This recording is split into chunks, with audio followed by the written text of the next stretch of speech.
ভারতের সাথে সম্পর্কের টানাপোড়েনের জেরে ভোগ্যপণ্য আমদানিতে তৃতীয় দেশের দিকে নজর দিয়েছেন আমদানিকারকরা। সংশ্লিষ্টরা বলছেন, পেঁয়াজ, চিনি, চাল, গম, ডালসহ প্রয়োজনীয় ভোগ্যপণ্য আমদানিতে তারা পরিবর্তন করছেন রপ্তানিকারক দেশ।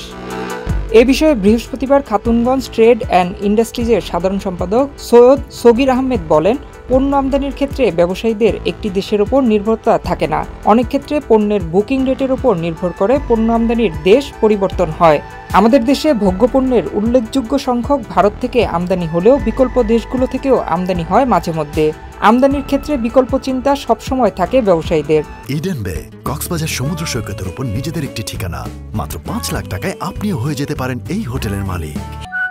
ইডেন বে, আ কনসার্ন অফ ভাইয়া হোটেলস।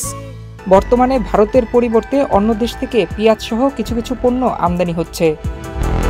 ব্যবসায়ীদের সঙ্গে কথা বলে জানা যায়, দেশের প্রয়োজনীয় ভোগ্যপণ্যের সর্বোচ্চ সংখ্যক আমদানি হচ্ছে প্রতিবেশী দেশ ভারত থেকে। ভারত থেকে সবচেয়ে বেশি আমদানি ভোগ্যপণ্যের মধ্যে ছিল পেঁয়াজ, আলু, চিনি, দুধ ও দুগ্ধজাত খাবার, সূর্যমুখী, সয়াবিন সহ ভোজ্য তেল, আদা, হলুদ, গম, মরিচ, চকলেট ও ক্যান্ডি জাতীয় খাবার।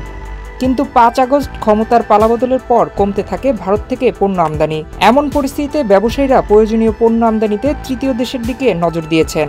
পরিবর্তিত পরিস্থিতিতে পেঁয়াজ ও আলু আমদানিতে পাকিস্তানের দিকে ঝুঁকছেন ব্যবসায়ীরা। এছাড়া মিয়ানমার থেকে চাল, হলুদ, আদা, পেঁয়াজ আমদানির স্থায়ী প্রক্রিয়া চলছে।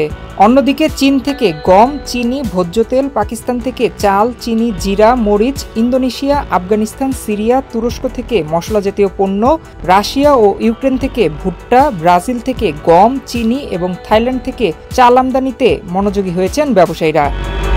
নয়ন বিশ্বাস, বাংলাদেশ প্রতিদিন।